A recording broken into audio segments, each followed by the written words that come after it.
Bien, en la clase de hoy vamos a trabajar la mediana para datos agrupados. Recuerden que la mediana es la observación central, es decir, la observación que ocurre o el dato que ocurre en el 50% de los datos. Ya nosotros habíamos aprendido a calcularla cuando los datos estaban sueltos, ¿verdad? Entonces ahora vamos a calcularla para los datos agrupados. Para hacer eso, vamos a utilizar el mismo ejercicio que trabajamos la semana pasada. Es decir, el ejercicio de las calificaciones.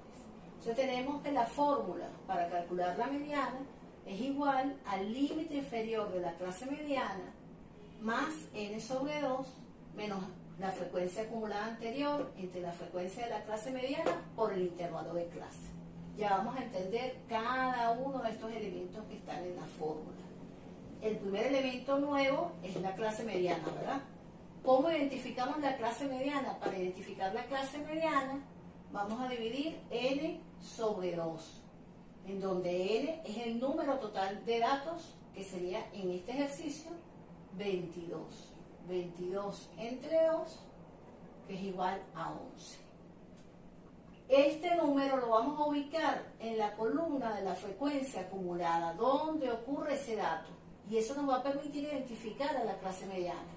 Fíjense que aquí han ocurrido solamente 2 datos, aquí han ocurrido 7 datos, aquí han ocurrido 17 datos, por lo tanto el dato 11 ocurrió en esta clase, en la clase de 10 a 14. Esta es nuestra clase mediana. Con esa identificación vamos a calcular la mediana. La mediana va a ser igual entonces al límite inferior de la clase mediana. ¿Pero cuál es el límite inferior de la clase mediana? 10. Más, abrimos corchete, n sobre 2, ¿verdad? Pero ya sabemos que n sobre 2 es 11. Menos la frecuencia acumulada anterior.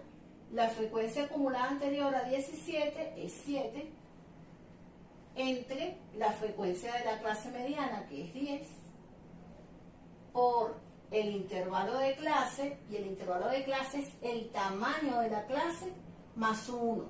Fíjense que estas clases todas van de 4 en 4. 0 más 4, 4. 5 más 4, 9. 10 más 4, 14. ¿Verdad? ¿Se acuerdan? ¿Cómo calculamos cada una de esas clases que íbamos de 4 en 4? Bien. Ese es el tamaño de la clase. Entonces el intervalo de la clase sería 4 más 1, que es 5. Calculamos eso y nos da que la mediana es igual a 10 más 11 menos 7, sería 4, entre 10 por 5. Pero eso es 10 más 4 por 5, 20, entre 10. Y nos quedaría que eso es igual a 10 más 20 entre 10, que es 2. Por lo tanto, la mediana es 12. ¿Qué significa eso? Que el 50% de los estudiantes obtuvieron calificaciones iguales o inferiores a 12. Otra forma de verlo también sería que el 50% de los estudiantes obtuvieron calificaciones iguales o superiores a 12.